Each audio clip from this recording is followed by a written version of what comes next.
Je suis plein d'émotions. Je suis plein d'émotions. Je ne savais pas que vous aviez des surprises pour moi.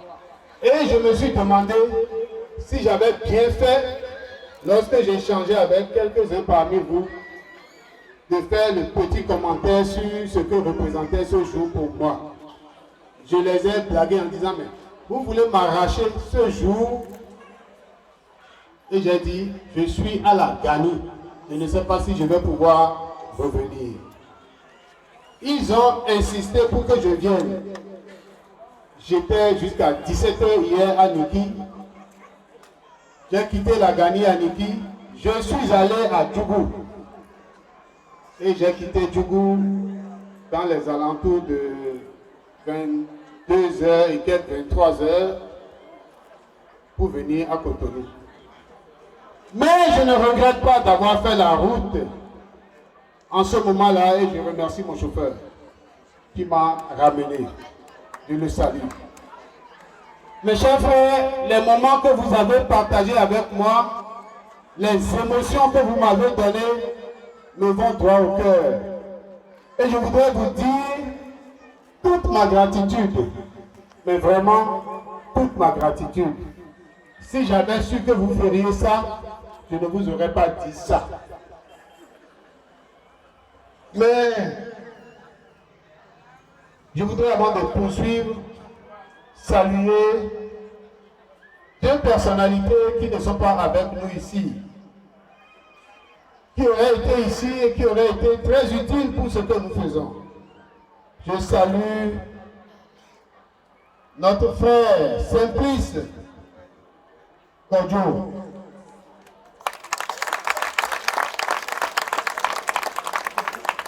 Je salue avec beaucoup de respect et de déférence notre grand frère Fikara Saka. Mes chers camarades, les initiateurs de la manifestation d'aujourd'hui ont dit quelque chose de très profond. Objectif 90%. Si nous avons les 90%, comme a dit quelqu'un, à Bagon, c'est terminé. Mais la prophétie aura été réalisée. Je ne suis pas prophète, mais j'ai pris dans le cœur de chacun d'entre vous que ce pays a besoin d'être libéré et que ceux qui mettent tant des pièges au quotidien, au pays, au peuple du Bénin, tomberont eux-mêmes dans le piège qu'ils ont tendu.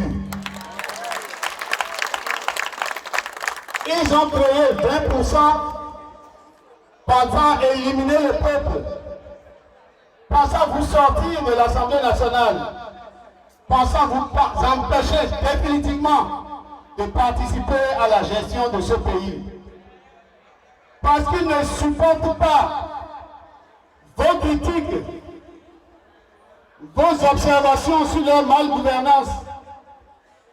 Ils ne supportent pas que vous ayez des observations sur ce qu'ils font. Ils ne veulent pas que vous dites que vous avez fait, du moins qu'ils vous ont affamé. Ils ne veulent pas ça. Et pour ça, on doit vous sortir de l'Assemblée nationale. Pour leur permettre de réviser la Constitution et de faire de ce pays ce qu'ils veulent. Ils ont échoué, ils échoueront définitivement. Mes chers, l'objectif 90%, nous allons l'atteindre. Mais grâce à vous, mes frères qui sont passés ici vous ont longuement parlé de la nécessité d'aller chercher l'outil avec lequel nous allons les battre. Mais il y a quelque chose qui est resté. Chaque fois que nous disons nous allons aux élections, il y a une question qui revient. Il y a une question récurrente. En 2023, on vous a volé. En 2023, ils ont volé le peuple. Qu'est-ce que nous allons faire en 2026 pour ne plus être volés? Est-ce que nous allons ensemble répondre à cette question?